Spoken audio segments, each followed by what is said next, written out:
The WAFB First Alert Weather Team, powered by the most advanced tools and technology to give you the first alert. Sponsored by Acadian Windows and Hurricane Shutters.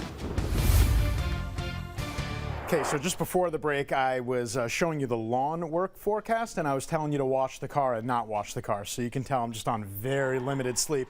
I guarantee I'm going to say something more stupid than that later on this morning. 78 feels like 81 degrees. Don't worry, the forecast is in check. We made it up to 94 yesterday. We are trying to get rid of the 90s finally, and I think we can do so. It might happen as early as tomorrow. There's the cold front going all the way back towards Dallas-Fort Worth. They've got some really lively thunderstorms right there approaching the I-35.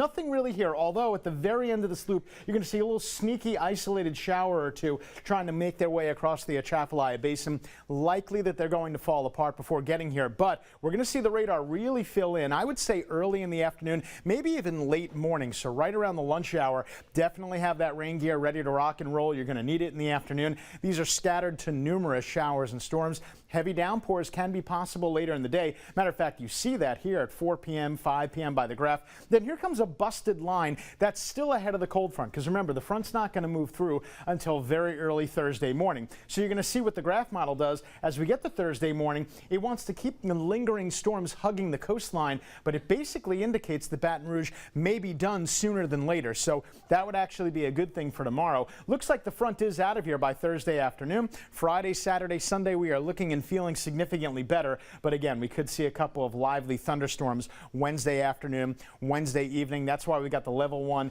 severe threat. That's a marginal threat. Primary concern would be damaging winds, but again, I don't think we have to worry about that too much right now. Really high dew points the next 48 hours, then we're going to replace them with more drier, comfortable numbers, and it's going to feel a lot better, as you see in a big part of the 7-day forecast. Out to the tropical Atlantic, let me give you a real quick update on this. We know about Gabrielle. Now on the other two waves, both in red, both a high chance of developing, but they are going to stay away from the Gulf. Matter of fact, they might just end up being fish storms, so that's good news. Mild and muggy this morning, but take the rain gear for later in the day. High 90 with a 70% chance. Johnny?